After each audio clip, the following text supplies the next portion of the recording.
నమస్తే వల్ల ఎట్లున్నారు? నేనైతే మస్తున్నా. ముందు ఏంది ఎప్పుడు స్టూడియోలో కూర్చునే పోరగాడు బయటకు వచ్చింది అనుకున్నారా? మరి ఏం చేద్దాం, హైదరాబాద్ రంగుల ప్రపంచం అయిపోయింది. అటు కాషాయ రంగు ఇటు గులాబీ రంగులతో నిండిపోయింది. గా ముచ్చట ఎట్లెట్లా ఉందో అని మీకు చెప్దాం అని చెప్పేసి బయటకు వచ్చిన. ఇక మన ప్రోగ్రామ్ స్టార్ట్ చేసేద్దామా?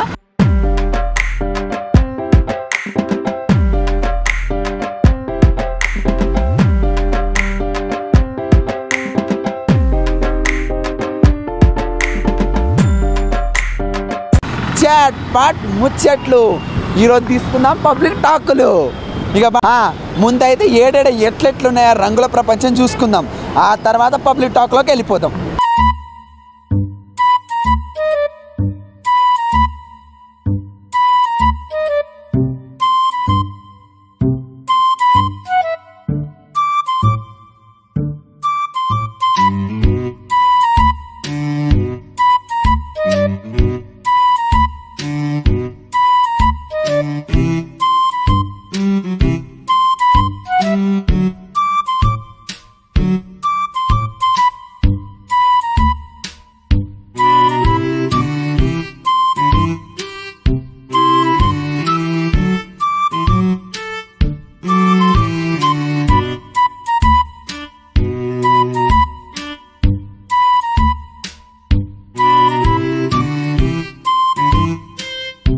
ఇంకా బాండి పబ్లిక్ దగ్గర పోదాం.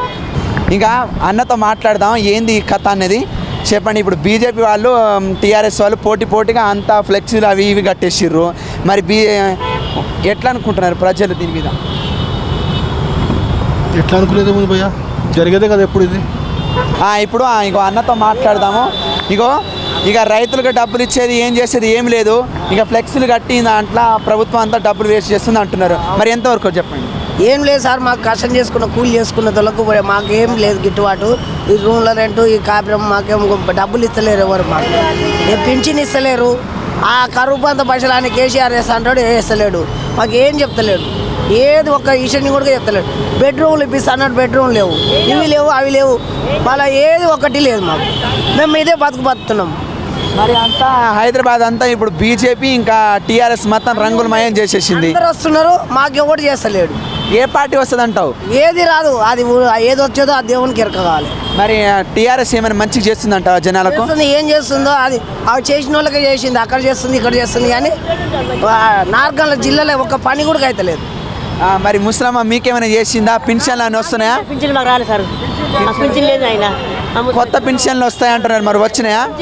గరియలు ఆయన మాకు ఏం లేదు, మాకు ఏం లేదు. గరియలు మాకు ఏమి ఇస్తారు అక్కడ ఎవరో పెద్దోళ్ళు తింటారు, మంచిగా తిని వస్తారు. మాకేముంది గరియలకు ఇంత పని చేసి ఇంత కట్ చేసి మాకు 10 రూపాయలు. మరి ఇప్పటికే తెలంగాణకు అప్ అయింది అంటున్నారు. మరి దాంతోపాటు ఇప్పుడు ఇవి కట్టడానికి ఎక్కడి నుండి వస్తున్నట్టు డబ్బులు? తెలంగాణ ఏమో తొత్తులు ఏం తెలుసాయి మాకు బాబు, ఏం తెలుసుకోరు. అంటే పబ్లిక్ చేయడానికి లేవు కానీ ఇట్లాంటి కట్టడానికి వస్తున్నాయి డబ్బులు. అంతే మరి, అంతే ఆయన. మరి నీకు పెన్షన్లు వస్తున్నాయా రోజుకి? పింఛన్ లేదు మాకు, అసలే సార్ ఏం లేదా? నాకు అసలే లేదు. మా ఆయనకు మా భర్తకు బస్తా లేదు, లేవు ఏం లేదు, అసలు ఏం కొంత లేవు సార్. పెట్టారు అవి కూడా, పెట్టితే వస్తాయి, కట్టినే వస్తాం సార్. మరి మీరేమంటారు సార్? జిహెచ్ఎంసీ మాట అంటే ఇంకా వేరే పార్టీ వాళ్ళు కడితే అప్పుడే పీకేస్తుంది. మరి టీఆర్ఎస్ మాట అంటే గట్టినా కానీ ఏం చేయట్లేదు. దాని మీరేమంటారు? మనం అందరిలాగా మనమేం చేయాలి, మన చేతులు ఏం లేదు. పబ్లిక్ ఇవ్వడానికి డబ్బులు లేవు కానీ ఇట్లాంటి కట్టడానికి మాత్రం ముందు వస్తుకోనికనే డబ్బులు లేవు, ఏం చేస్తాం మరి. ఇంకా అదే పరిస్థితి. ఇప్పుడు పెట్రోల్ గివి కావని చెప్పేసి పెంచుకుంటానే పోతున్నారు, మొత్తంగా వేస్తున్నారు, ఛాయ్ కూడా వేస్తున్నారు, ఏం చేస్తాం. కానీ ఇట్లాంటి కట్టడానికి మాత్రం డబ్బులు వచ్చేస్తుంటాయి. ఈ జెండాలు ఇవి కట్టినైతే డబ్బులు దానికి దీనికి మొత్తానికి అయితే డబ్బులు పంపిస్తుంది, కానీ మాకైతే ఏం లేదు. ఇక పబ్లిక్ టాక్లో మనం చూసుకునేది ఏముందిలా, ఏది కట్టడానికైనా డబ్బులు వస్తుంటాయి కానీ మరి పబ్లిక్ మాత్రం ఏది ఇవ్వడానికైనా ముందు మాత్రం వాళ్ళకు మాత్రం ఎలాంటి ఫెసిలిటీలు ఇవ్వు. అప్ అయిందని చెప్పేసి బల్కం దగ్గర నుండి మొదలు పెడితే ప్రతి ఒక్కటి ఆపుకుంటున్నారు. కానీ ఇట్లాంటి కట్టుకోవడానికి మాత్రం ఫ్లెక్సీలు గవి కొట్టుకోవడానికి మాత్రం పబ్లిక్ ఇచ్చే డబ్బుల నుంచి ఇట్లాంటి పెత్తనాలు చేస్తూ వస్తుంది టీఆర్ఎస్ పార్టీ. पैसे डीजल वो बढ़ाते जा रहे हैं पर पैसा नहीं बोल रहा, कुछ भी काम करने तो पैसा नहीं बोल रहा, पर ये फ्लेक्सिबल बांधने को पैसा कहाँ से आया बोल रहे हैं? ये तो सही बात है। डीजल पेट्रोल गैस का रेट तो फुल बढ़ चुका है अभी। हमारा ही डेली 200 रुपये एक्स्ट्रा जा रहा गैस में, कम हो रहा 3 रुपये, बढ़ रहा 12 रुपये। तो इसमें गरीब ऑटो वाले परेशान हैं, हर कोई परेशान है, बड़ा लोग भी परेशान है। लेकिन हम तो कमा के खाने वाले हैं, कम करे तो मेहरबानी होगा। ऑटो हैदराबाद सब चलाते रहते हैं, पर कहाँ देखते हैं बीजेपी और टीआरएस का बैनर से? बैनर्स पूरा फुल है, बैनर्स शमशाबाद एयरपोर्ट तक है पूरा। हाईटेक सिटी शमशाबाद एयरपोर्ट पूरा बैनर लगाने पैसे आ रहे हैं। पेट्रोल का रेट कम करने, गैस का रेट कम करने के लिए कुछ भी नहीं सोच रहे। हमारे चीफ मिनिस्टर साहब भी नहीं सोच रहे टीआरएस गवर्नमेंट के। पर एक टीआरएस गवर्नमेंट कुछ भी करना पे तो पैसा नहीं बोल रहा, और स्टूडेंट को बल्कम के पैसे भी नहीं दे रहा, पर ये सब करने के पब्लिक पैसे वेस्ट कर रहे हैं ना, इसलिए तुम क्या बोलते पब्लिक द्वारा? पब्लिक तो पूरा परेशान है भैया पेट्रोल डीजल के चक्कर में। देखो और क्या है, कुछ नहीं। अब सोपे महंगा, तेल महंगा हो गया है। कम करेंगे तो पब्लिक जी सकेगा, नहीं तो इसी परेशान रहेगा। देखते हैं क्या होता है। ఇక గివిలా ఏ మాట అంటే ఏ మాట చెప్పుకుందాం. ఇగో పిల్లలకి ఇచ్చే దగ్గర నుండి మొదలు పెడితే పెద్దలకి ఇచ్చే వరకు పైసలు లేవని చెప్పే టీఆర్ఎస్ బీజేపీ ప్రభుత్వం కానీ ఇట్లా ఫ్లెక్సీలు కట్టుకోవడానికి మాత్రం ముందు వస్తుంది. దాంతోపాటు జిహెచ్ఎంసీ ఏ పార్టీ వాళ్ళు కట్టినా ముందు వచ్చి పీకేసే జిహెచ్ఎంసీ ఇప్పుడు టీఆర్ఎస్ బీజేపీ వాళ్ళు అక్కడిక్కడ బ్యానర్లు కట్టడం కాకుండా ఇక్కడ హైదరాబాద్లో ప్రతి చోట బ్యానర్స్తోనే నింపు వచ్చింది. ఇక దాన్ని పీకడానికి రాలే కానీ వేరే పార్టీ వాళ్ళు వస్తే గొర్ర చింపడాలు లాక్కుపోవడాలు మాత్రం చేస్తూనే ఉంటారు మన జిహెచ్ఎంసీ వాళ్ళు. ఇంకా సార్ చెప్పండి, మీరు ఈ రంగుల ప్రపంచం గురించి ఏం మాట్లాడదాం తెలుసుకున్నారు? రంగుల ప్రపంచం లేదంతా కేసీఆర్ మాయ సోజై, మొత్తానికి ఓట్ల గ్యాలరీ, ఇంకేమీ లేదు. ఇప్పుడు ప్రతి ఒక్క బిల్లుని మళ్ళీ పైసలు తీసుకుంటున్నాడు, సరిగ్గా ఉద్యోగులకు డబ్బులు కూడా రావట్లేదు. కానీ ఇట్లా రంగులు కట్టడానికి మాత్రం కేసీఆర్ గారికి ఎక్కడి నుండి డబ్బులు వస్తున్నాయి అంటారు? అవే పథకాలకని చెప్పి పేరు చెప్పి ఈ డబ్బులతో గుంజుకోవడం, ప్రజల దగ్గర నుంచి గుంజుకోవడం తప్పితే ఏమీ లేదు. అభివృద్ధి దళిత బంధు అన్నాడు, రైతు బంధు అంటాడు, ఇంకోటి అంటాడు, ఇంకో పథకం అంటాడు. ఇచ్చేది పావలా, తినేది 75 పైసలు. అది కేసీఆర్ తింటున్నాడని నేను చెప్పట్లేదు, మొత్తానికి దుర్వినియోగం జరుగుతుంది. మరి బీజేపీ పార్టీ వాళ్ళు మాట అంటే డబ్బులు పంపించట్లేదు మనకని చెప్పి చెప్తా ఉంటారు. మరి దాని మీద మీరేమంటారు? బీజేపీకి ఇండియాలో ఒక్క తెలంగాణ కదా, చాలా రాష్ట్రాలు అందరికీ చూసుకోవాలి. కొద్దిగా అటుగా ఇటుగా ఉంటుంది. ఎంతైనా బీజేపీ రాష్ట్ర పాలిత ప్రాంతాలకి ఒక 5% ఫేవర్ ఉంటుంది, వీళ్ళకి కూడా ఉంటుంది, లేదని కాదు. అంత మాత్రం చేత ఇవ్వలేదని చెప్పడం మాత్రం తప్పు, అది ఖండిస్తున్నాము తీవ్రంగా. ఇక బీజేపీ వాళ్ళు ఇంకా టీఆర్ఎస్ వాళ్ళు ఇప్పుడు హైదరాబాద్ నిండా చూస్తే ఏడబడిన కాసేము గులాబీ రంగు, ఇవి తప్ప వేరేది ఏమీ లేదు. ప్రజలకు చేసే వాటి డబ్బుల్ని ఇట్లా నాశనం చేయడానికి చేస్తున్నారు కదా. మరి జిహెచ్ఎంసీ వాళ్ళు ఏం పట్టించుకుంటూ ఉంటున్నారు? మరి దాని మీద మీరేమంటారు? జిహెచ్ఎంసీ ఎవరి కంట్రోల్లో ఉంది? కేసీఆర్ కంట్రోల్లో ఉంది. బల్దియా మొత్తం కేసీఆర్, వాళ్ళు ఏం చెప్తే ఇక్కడ అదే చేయాలి, అధికారులు ఏమీ చేయలేదు. ఇంకా వేరే పార్టీ వాళ్ళది ఏమైనా బ్యానర్ కనబడితే లాక్కుండా పీక్కుండా చేసేస్తారు. మరి బీజేపీది ఇప్పుడు టీఆర్ఎస్ 2 బ్యానర్లు ఉన్నాయి. ఇక ఈ 2-3 రోజుల నుండి వాళ్ళు గానే రావట్లేదు. ఇప్పుడు ఉదాహరణ మనం చెప్పుకుంటే 2 రోజుల నుండి ఇట్లా హైదరాబాద్ మొత్తం నిండు కనబడుతుంది. మరి దీన్ని మీరేమంటారు? ఏమంటాం, పార్టీ ప్రచారం ఇది, ఏమీ లేదు. టీఆర్ఎస్ ప్రచారం చేసుకుంటే బీజేపీ ప్రచారం చేసుకుంటుంది. దీనివల్ల ప్రజలకు కొరికేది ఏం లేదు. జిహెచ్ఎంసీ వర్కర్స్కి వచ్చి అది పని ఎక్స్ట్రా అవుతుంది, అది క్లీన్ చేసుకోవడం తప్పితే ఏమీ లేదు. మరి మహిళలకు అది ఇది అని చెప్పేసి బెనిఫిట్ చాలా చేస్తున్నారని చెప్పేసి ఉంటుంది. మహిళలకు ఎంతవరకు వాస్తవంగా బెనిఫిట్ అవుతుంది? తెలంగాణ ప్రభుత్వం అయితే చాలా వరకు తెలంగాణ రాష్ట్రం వరకు అభివృద్ధి చాలా చేసిందండి, అదైతే కాదనలేము. కేసీఆర్ గారు వచ్చిన తర్వాత తెలంగాణ రాష్ట్రం అన్ని రకాలుగా అభివృద్ధి చెందింది. ఫస్ట్ 5 సంవత్సరాల్లో చాలా అభివృద్ధి కనిపించింది. సెకండ్ సారి మాత్రం గెలిచినప్పుడు కొంచెం తగ్గుండొచ్చు, అది వాస్తవమే. కానీ దాన్ని మనం ధిక్కరించడం. కేసీఆర్ గారు కానీ కేటీఆర్ గారు కానీ తెలంగాణ ఒక హైటెక్ సిటీ అనడానికి వాళ్ళు చేసిన అభివృద్ధే కారణం. ఒకప్పుడు తెలుగుదేశం పార్టీ వాళ్ళు చేసిందైనా దాన్ని కంటిన్యూ చేసి దాన్ని ఇంకా డెవలప్ చేసుకుని అయితే వచ్చారు. రైతు బంధు అని చాలా పథకాలు మధ్యలో అధికారుల చేతుల్లో కొంచెం అటు తారుమారు కావచ్చు, అది ఎక్కడైనా జరుగుతుంది. కానీ ప్రభుత్వం నుంచి అయితే పథకాలు చాలా అందుతున్నాయి. పేదలకి ఉచిత నీటి సరఫరా, ఒకప్పుడు మంచినీళ్ళు వీధుల్లో మంచినీళ్ళు దొరికేది కాదు చాలామందికి, ఇప్పుడు ప్రతి ఇంటికి మంచినీటి నల్లుంది. ప్రతి చిన్న గల్లీలకు కూడా రోడ్లు పడ్డాయి, సీసీ రోడ్లు పడ్డాయి. ఎందుకంటే మనం చూస్తున్నది మనం కాదనలేం కాబట్టి అది ప్రత్యక్షంగా తెలంగాణ ప్రభుత్వం సాధించిన విజయం అది. అయితే ఇంకా చెప్పుకోవాల్సింది ఏంటంటే మేడము, ఇప్పుడు కొన్ని రోజులుగా టయానికి డబ్బులు పడట్లేదు అకౌంట్లో జీతం చేసుకునే వాళ్ళకు. ఇంకా ఏం మాట అనుకున్నా, ఒక పని ఇది పని అనుకున్నా మా కాడ డబ్బులు లేవని చెప్పేసి చేయొత్తేస్తున్నారు. దాని మీద మీరేమంటారు? ఇప్పుడు ప్రజెంట్ డేస్ అంటే కరోనా తర్వాత ప్రతి వాళ్ళ పరిస్థితి ఇలాగే ఉంది. దాన్ని మనం ఏ గవర్నమెంట్ని నిందించకూడదు. కరోనా తర్వాత పెద్ద స్థాయి వాళ్ళు, చిన్న స్థాయి వాళ్ళు చాలామంది పెద్ద స్థాయి వాళ్ళు కిందికి దిగారు, చిన్న స్థాయి వాళ్ళు రోడ్డు మీద పడ్డారు. మేము కూడా ప్రైవేట్ జాబ్స్ చేసుకుంటున్నాం కాబట్టి మాకు ఆ పరిస్థితుల ప్రభావం ఉంది. దానికి గవర్నమెంట్ని మనం నిందించలేము. జాతీయ ప్రభుత్వం, జాతీయ బీజేపీ కూడా వాళ్ళ సహాయ సహకారాలు అందిస్తున్నారు, రాష్ట్ర ప్రభుత్వం కూడా అందిస్తుంది. ఆర్మీలకు ఉద్యోగాలు ఇవ్వడానికేమో వెనకాడతారు, దాంతోపాటు పిల్లలకు బలకాల డబ్బులు తీసుకోవడానికి ముందు ఆడతారు. ఇంకా గివి చేసుకోవడానికి ముందున్న వాళ్ళు కానీ ఇట్లా రంగుల ప్రపంచాన్ని చేయడానికి మాత్రం డబ్బులు ఎన్ని నుండి వస్తుంది అంటారు. ఈ విషయంలో మాత్రం ఏ రాజకీయ పార్టీని వెనకేసుకొని రాలేం. ఎందుకంటే వాళ్ళ పార్టీల ప్రచారం కోసం అంటే ఎన్ని కోట్లన్నా ఖర్చు పెడుతున్నారు. అదే పేద ప్రజలకి పంచడానికి మాత్రం వాళ్ళంతా శ్రద్ధ చూపించట్లేదు. ఇలాంటి బహిరంగ సభలకి ఇలాంటి వాటికి వాళ్ళు చూపించే దాంట్లో 10% పేద ప్రజలకి ఉపయోగించినా కానీ చాలా వరకు రోడ్డు మీద కనీసం అన్నం తినే వాళ్ళకైనా అన్నం దొరుకుతుంది. నా అభిప్రాయం అది. అంటే ఇప్పుడు ప్రజల డబ్బుని ఇట్లా నాశనం చేస్తున్నారని చెప్పేసి చెప్పుకోగలమా ఒక మాటలు ఒక విధంగా? అంటే ఇప్పుడు ప్రజలకు రావాల్సిన డబ్బుని గిట్లా అవి ఇవని చెప్పేసి బ్యానర్లు కట్టి కొంతవరకు డబ్బులు వృధా అవుతున్నాయని చెప్పుకోవచ్చా? అంటే 100% అయితే అది దుర్వినియోగం చేస్తున్నట్లే. కానీ పార్టీని బలోపేతం చేయడానికి కొన్నిసార్లు అది తప్పదు. కానీ ఒక రకంగా అయితే 100కి అనవసరమైన ఆర్భాటాలకు పోయి దుర్వినియోగం చేస్తున్నారు. ప్రజల సొమ్ముని దుర్వినియోగం చేస్తున్నట్టే, అది ఏ పార్టీ అయినా కానీ. ఇప్పుడు 20 సంవత్సరాలు ఏదన్నా కానీ టీఆర్ఎస్ ఉంటుంది అని చెప్పేసి చెప్తూ ఉన్నారు. మరి అంత 20 సంవత్సరాల వరకు మేము ఉంటాన్న నమ్మకం ఉంచుకొని మరి ఇట్లా బ్యానర్లు కట్టాల్సిన అవసరం ఏందంటారు? ప్రస్తుత రాజకీయ పరిస్థితులు తెలంగాణలో బట్టి చూస్తే మాత్రం 20 సంవత్సరాల మాట పక్కన పెడితే రాబోయే 10 సంవత్సరాల్లో తెలంగాణ ప్రభుత్వమే ఉంటుంది.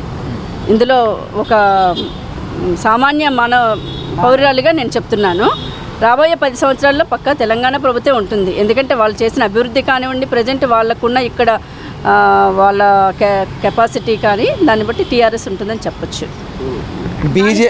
దానికోసం వాళ్ళు ప్రచారం అన్నది ఇంక ఇది రాజకీయంగా తప్పదు. బ్యానర్లు కట్టడం, మీటింగులు పెట్టడం అది తప్పని పరిస్థితి. ఇప్పటికే ధాన్యం కట్టిన డబ్బులే రాలేదని చెప్పేసి చెప్తున్నారు రైతులు. కానీ ధాన్యానికి డబ్బులు ఇవ్వడానికే లేవు, కానీ ఇట్లా బ్యానర్లు కట్టుకోవడానికి మాత్రం వస్తుందంటారా? ఇది రైతుల నుండి ప్రజల నుండి వ్యతిరేక ఎక్కువ అవుతుందని చెప్పుకోగలమా మనం? రైతు భరోసా వాళ్ళకి చాలామందికి పడ్డాయి. నాకు తెలిసిన వాళ్ళకి కూడా చాలామందికి రైతు భరోసా డబ్బులు అకౌంట్లలో జమ అయ్యాయి. కానీ కొన్ని చోట్ల మరి ప్రజలకు డైరెక్ట్గా సహకారం అందకపోతుందంటే అది అధికారుల నిర్లక్ష్యం కావచ్చు, లేకపోతే ఈ మధ్యవర్తులు దళారీల చేతుల్లో మోసపోవచ్చు.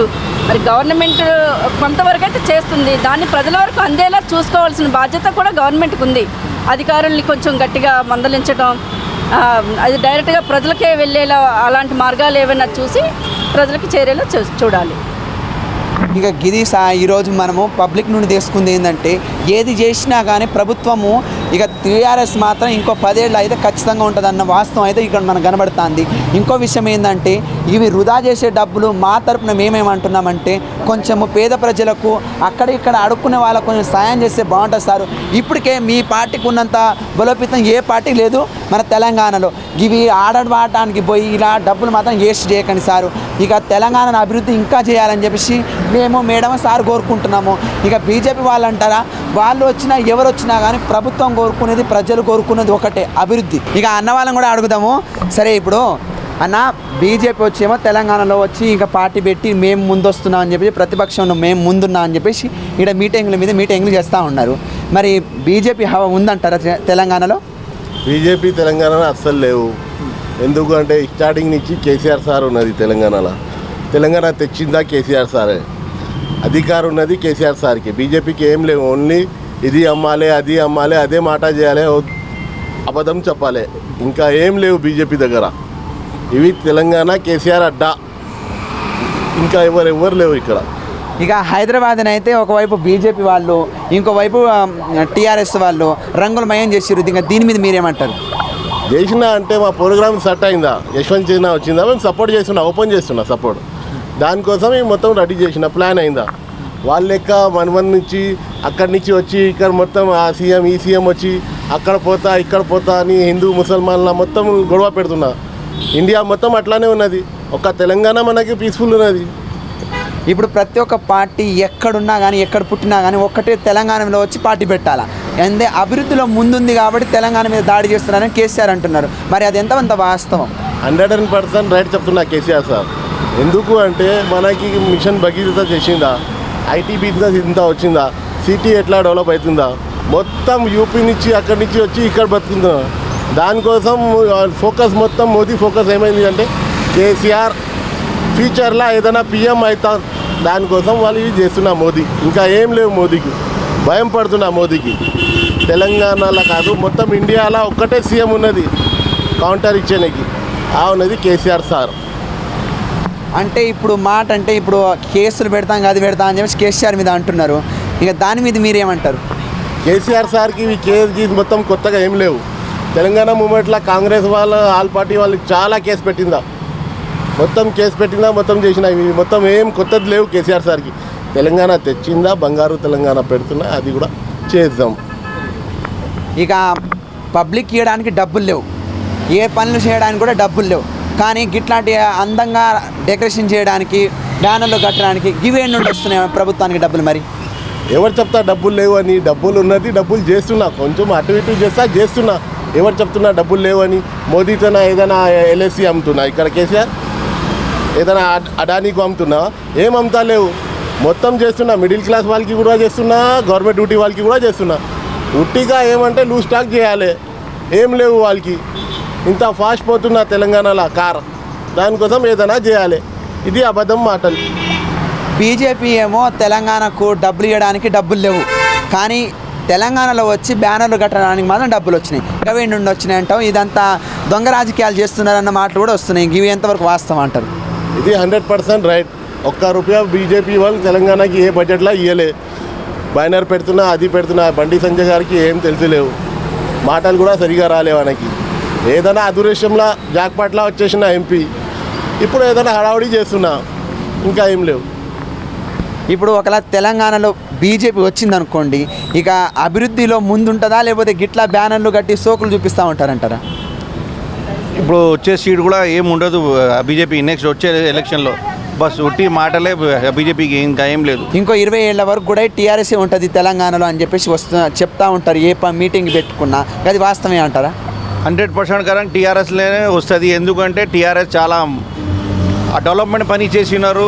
పేదవాళ్ళకి, మిడిల్ క్లాస్ వాళ్ళకి, అందరికీ మంచిగా అవుతుంది. బస్ అంతే. ఇక ఈడ అది కట్టాడు ఇది కట్టడాలు ఏమి లేదు. ఎన్ని పనులు చేసుకోపోయినా కానీ టీఆర్ఎస్ ముందుంటుంది.